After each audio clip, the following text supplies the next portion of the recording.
ఇప్పుడు పుణ్యమూర్తుల దివ్యగాథల నుంచి మనం ఇవాళ దశరథ మహారాజు చరిత్ర విందాం.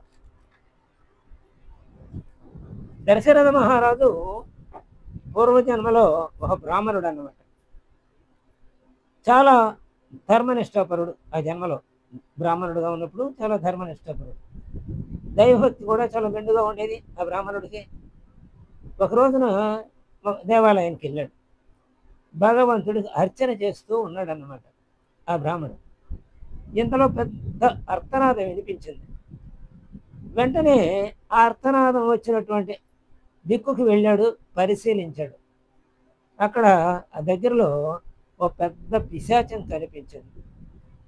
అది దగ్గరగా రోధిస్తోందన్నమాట.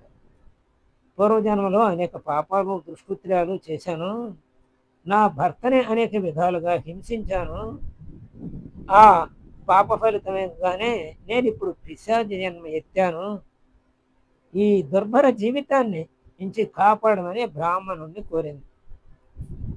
మరి బ్రాహ్మణుడు ఎలా తీరుస్తాడు దాన్ని? తనకు మరి ధర్మనిష్టాపరుడు కదా, అనుకుని తన ధర్మాన్నంతా దయతలి అంటే తన పుణ్యాన్నంతా ధారపోసాడు ఆ పిశాచానికి. నిస్వార్థంగా సేవ చేసి దాన్ని ఉద్ధరించాడు అన్నమాట. అంటే అట్లా మన పుణ్యాన్ని ధారపోస్తే ఆ పాపాలు కూడా పోయి వాళ్ళు కూడా కడతేరతారనమాట. ఇంతలో భగవానుడు ప్రత్యక్షమయ్యాడు ఆ బ్రాహ్మణుడు. నీవు పిశాచానికి చేసిన సేవ అమోఘమైనటువంటిది, కాబట్టి రాబోయే జన్మలో నీవు దశరథుడివిగా జన్మిస్తావు. నీకు సేవ చేయటానికి కోసం ఈ పిశాచమే కౌశల్య పేరుతో పుట్టి నీకు సేవ చేస్తుంది అని భగవానుడు ప్రత్యక్షమై ఆ బ్రాహ్మణుడికి చెప్పాడు అనమాట. ఇంకా ఏం చెప్పాడంటే, నేను నీ త్యాగబుద్ధికి మెచ్చాను కాబట్టి నీకు కుమారుడిగా జన్మిస్తాను.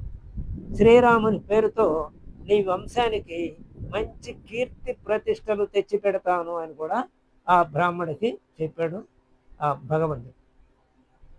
అలా లోగడ జన్మలో పరోపకార బుద్ధితోటి పిశాచానికి చేసిన సేవల వలన బ్రాహ్మణుడే త్రేతాయుగంలో ధర్మరాజుగా జన్మించాడనమాట.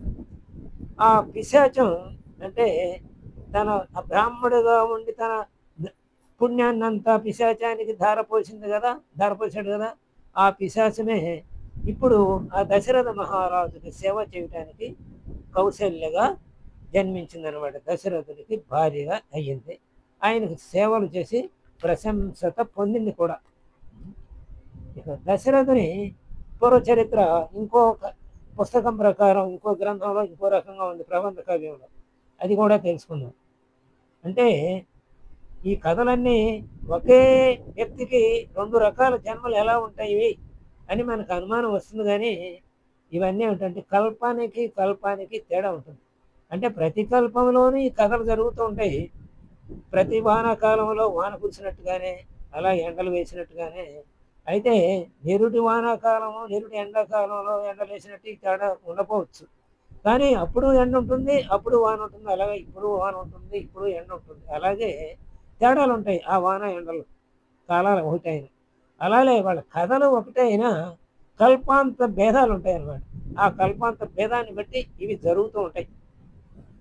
కాబట్టి ఇంకో కథ ఏమిటంటే, ప్రబంధాన్ని పరిశీలిస్తే పూర్వం స్వయంభూ మనువు ద్వాదశాక్షర మంత్రాన్ని గోమతి తీర్థం దగ్గర నైమిషారణ్యంలో జపిస్తూ ఉన్నాడు.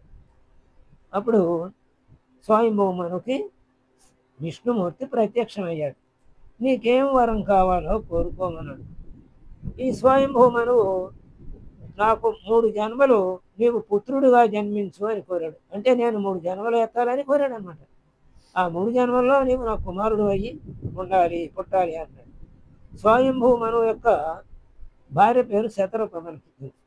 అయితే ఇక్కడ ఆమె ప్రస్తావన ఏమి లేదు. అయితే ఈ స్వయంభూ మనువు త్రేతాయుగంలో దశరథుడిగా పుట్టాడు. ఇందాకేమో బ్రాహ్మణుడు దశరథుడిగా పుట్టాడని చెప్పుకున్నాం. ఒక కల్పన అనుకోవచ్చు. ఇది ఇంకో కల్పన. మా స్వయంభూ మనువే దశరథుడిగా పుట్టాడు త్రేతాయుగంలో. ద్వాపరయుగంలో వసుదేవుడిగా పుట్టాడు. దేవకి వసుదేవులకు శ్రీమన్నారాయణ కృష్ణుడిగా జన్మించాడు. త్రేతాయుగంలో దశరథుడిగా పుట్టగా విష్ణువే శ్రీరాముడిగా జన్మించాడు. ఇక మరి మూడో జన్మ ఉండాలి కదా, అది కలియుగంలో రాబోతుంది అనమాట. ఈ కలియుగంలో 4వ పాదంలో హరివ్రతుడు అనే బ్రాహ్మణుడికి కల్కి అవతారంగా పుడతాడు. అంటే స్వయంభవ మనవే హరివ్రతుడు అనే బ్రాహ్మణుడుగా ఈ కల్కి కలియుగంలో 4వ పాదంలో, ఇప్పుడు ఇది కలియుగే ప్రథమ పాదే జంబుద్వీపే భరతవర్షం, ఇది ప్రథమ పాదమే. ఇప్పుడు కలియుగం ప్రారంభం 5127 సంవత్సరం ఇది. ఇంకా 4,32,000 సంవత్సరాల్లో ఈ 5,127 సంవత్సరాలు తీసేస్తే ఇంకెంత ఉందో అంత ఉందన్నమాట కలియుగం. అంటే సుమారుగా 3,24,000 సంవత్సరాలు అయిన తర్వాత అప్పుడు 4వ పాదం వస్తుంది. మరి 4,32,000 సంవత్సరాలు కదా మొత్తం కలియుగ ప్రమాణం. అందులో ఇప్పుడు 5,127 సంవత్సరం ఇది. ఇప్పుడు అంటే ఒక్కొక్క పాదానికి 1,08,000, అలా 4 పాదాలకి 4,00,000, 4×32 4,32,000, అందుకని 3,24,000 సంవత్సరాల తర్వాత. అందులో 3,24,000 సంవత్సరాల తర్వాత ఇంకా 5,127 తీసేస్తే 3,24,000, సుమారుగా 3,19,000 సంవత్సరాల తర్వాత. ఆ తర్వాత ఎప్పుడైనా మిగతా 1,08,000 సంవత్సరాల్లో పుట్టొచ్చు, అంటే కలియుగాంతంలో పుట్టొచ్చు ఆయన. అంటే హరివ్రతుడనే బ్రాహ్మణుడిగా ఈ స్వయంభూ మనమే పుడతాడు. అప్పుడు ఆయనకి కల్కిగా విష్ణువు పుడతాడనమాట. మనువు భార్య సుశీల కౌశల్యగా, అంటే మనువు భార్య స్వయంభవ మనువు భార్య సుశీల అని కూడా ఉందన్నమాట. మనం ఇదివరకు స్వయంభవ మనువు దాంట్లో చదువుకున్నప్పుడు శతరూప అని చదువుకున్నాం, ఇక్కడ సుశీల అని ఇచ్చాడు. చూద్దాం. ఈ సుశీల కౌశల్యగా వినపడుతోందా?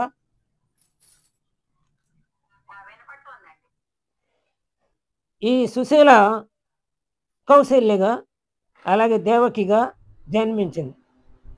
తర్వాత మరల హరివ్రతునికి భార్యగా దేవప్రభగా జన్మిస్తుంది కలియుగం ఆఖరిలో. అప్పుడు హరివ్రతుడికి విష్ణు శర్మ అని, ఈ హరివ్రతుడి విష్ణు శర్మ అని పేరు కూడా ఉందన్నమాట. ఆ విష్ణు శర్మకే కలి పుడతాడు అని. అంటే స్వయంభవ మనువు దశరథుడిగా పుట్టాడు అని. ఇలా సూర్యవంశంలో పుట్టిన సగరుడు అయోధ్య నగరానికి రాజు అయ్యాడు. అతని కుమారుడు అసమంజసుడు. ఆ అసమంజుని కుమారుడు అంశుమంతుడు. ఈ అంశుమంతుని కుమారుడు దిలీపుడు. ఇతని కుమారుడు భగీరథుడు. ఈ భగీరథుడే దివి నుండి భూకి గంగని తీసుకొచ్చాడు. అలా తీసుకొచ్చి సగరుని పుత్రులైనటువంటి 60,000 మంది కుమారులని, అంటే తన ముత్తాతల్ని, దిలీపుడు అంశుమంతుడు, వాళ్ళకి శాశ్వత కీర్తిని పొందేటట్టు చేశాడనమాట. భగీరథుని కుమారుడు కకుత్సుడు. ఆ కకుత్సుని కుమారుడు రఘువు. ఈ రఘు మహారాజు పరిపాలనలో ప్రజలు మిక్కిలి సుఖజీవనం గడిపారు. అందుకే ఆయన పేరు శాశ్వతంగా ఉండటం కోసమని శ్రీరాముని పేరుకు ముందు రఘు అనే నామాన్ని కూడా జోడించారు అన్నమాట. అందుకనే రఘురాముడు అని పిలిచారు ఆయన. ఆ తర్వాత వరుసగా రఘు మహారాజు వంశంలో ప్రవృద్ధుడు, శంఖనుడు, సుదర్శనుడు, అగ్నివర్ణుడు, శీఘ్రగుడు, మరువు, ప్రశుసుకుడు, అంబరీషుడు, అహుషుడు, యయాతి, అభాగుడు జన్మించారు. అంటే ఇన్ని తరాలు గడిచిపోయినాయి అనమాట ఆ సూర్యవంశంలో. ఆ అభాగుని కుమారుడు అజుడు. అజుని కుమారుడే దశరథుడు. ఇన్ని తరాల తర్వాత సూర్యవంశంలో దశరథుడు జన్మించాడు. ఈ రఘు మహారాజు తర్వాత మిక్కిలి పేరు ప్రతిష్టలు పొందిన రాజుల్లో ఈయన ముఖ్యుడు అనమాట, దశరథ మహారాజు. అందుకనే రఘువంశం అన్నారు. లేదా తర్వాత ఏ మిగతా వాళ్ళు ఇంతమంది ఉన్నా వీళ్ళెవరి పేరు మనం చెప్పుకోవట్లేదంటే అంత ఆయనకున్నంత కీర్తి ప్రతిష్టలు మిగతా వాళ్ళకి లేవు అనమాట. రఘు మహారాజుకు ఉన్నంత కీర్తి ప్రతిష్టలు. ఆ తర్వాత దశరథ మహారాజుకే పేరు వచ్చింది. ఈ దశరథ మహారాజు కూడా మంచి పేరు ప్రతిష్టలు పొందాడు. సూర్యవంశంలో పుట్టినటువంటి దశరథ మహారాజు 8 దిక్కులందు, అంటే పాతాళాది సప్తలోకాల్లోనూ, అంటే లోపల కింద లోకాలు అతల వితల సుతల తలాతల రసాతల మహాతల పాతాళ అని మనం 7 లోకాలు చెప్పుకుంటాం కదా, అవి పాతాళాది సప్తలోకాలు అంటే. ఇక స్వర్గలోకమునందు కూడా దశ దిశల తన రథాన్ని సంచరింపజేశాడు. అందుకనే దశరథుడు అనే పేరు లోకలచే పిలువబడింది అనమాట. అలాంటి దశరథ మహారాజు కోసల దేశపు రాజధాని అయినటువంటి అయోధ్య నగరాన్ని రాజధానిగా చేసుకుని చాలా సంవత్సరాలు పరిపాలించాడు. అయోధ్య నగరం సరయూ నది తీరాన ఉందన్నమాట. అది విస్తీర్ణం ఎంతంటే 12 యోజనముల బారు, 3 యోజనముల వెడల్పు ఉన్నదనమాట. అంటే 12 3 36 యోజనాల చదరపు యోజనాల వైశాల్యం గల పట్టణం అన్నమాట ఆ రోజుల్లో. ఈ నగరం చాలా అందమైన సౌధాలతో, రాచబాటలతో, పెక్కు దేవాలయాలతో నిర్మించబడింది అప్పుడు. తర్వాత బ్రహ్మ మానసము నుండి ఏర్పడిన ధారయే మానస సరోవరం కూడా ఏర్పడింది. ఇక దశరథుడు ఏం సామాన్యుడు కాదు, విద్యలో కూడా గొప్పవాడే.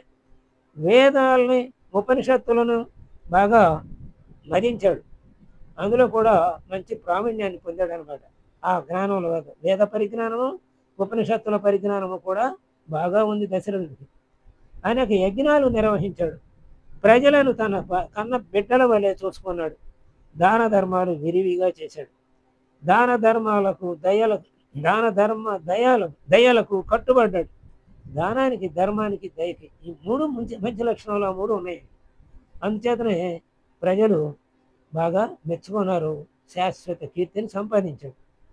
ఇక ఈయనకి కోసల దేశ రాజు కూతురైన కౌశల్యను వివాహం ఆడాడు ఈయన. అలాగే తరువాత మగధరాజు అయిన దాత కూతురు సుమిత్రను వివాహం ఆడాడు. ఆ తర్వాత కైకేయ రాజు కుమార్తె కైకేయి పెళ్లి చేసుకున్నాడు. ఈ ముగ్గురిలో పెద్ద భార్య అయిన కౌశల్య చాలా ఉత్తమరాలు. పూర్వజన్మ సుకృత ఫలితమున దశరథునికి కంటికి రెప్పగా చూసుకుంది. పతి సేవలో నిమగ్నమైంది. మంచి పేరు, సత్కీర్తి పొందింది.